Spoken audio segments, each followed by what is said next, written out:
There are tales littered all across the wasteland. Some speak of a burned man carrying out God's will.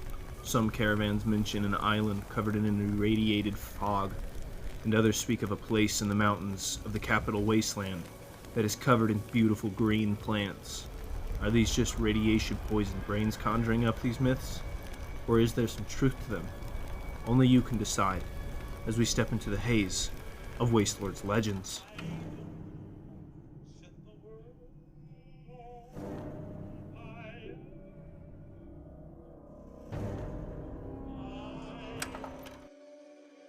Fire. It has killed and scarred the planet since the dawn of time. From the first sparks used to create warmth in a cave to the atomic bomb, man has used heat to destroy each other ever since there was control of fire. The Enclave, though, has not only weaponized heat, but have developed an armor to protect against it. This is the legend of the Hellfire power armor.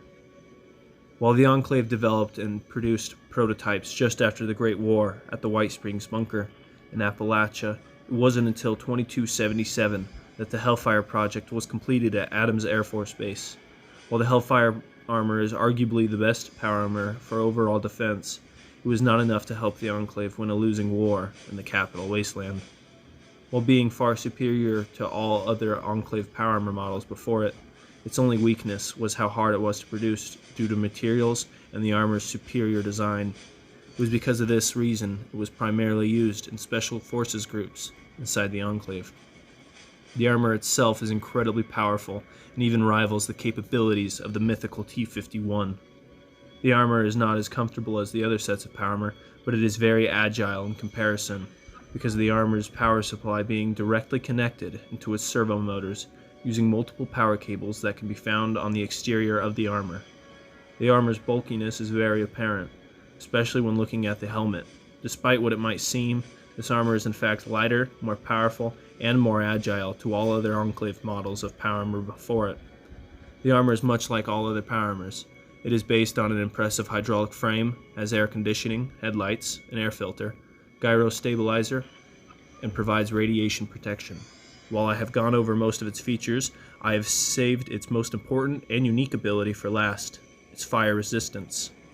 Designed for high heat situations, the wearers of this armor are almost always seen wielding some sort of flame-based weapon, such as heavy incinerators or flamethrowers. While the armor is revolutionary in defense, especially against fire, it is just one more way man has attempted to overcome one another in this desolate hellscape we call home. Thank you for tuning into this broadcast, and be sure to subscribe if you found this information helpful or entertaining. And as always, may the wasteland treat you with peace and prosperity.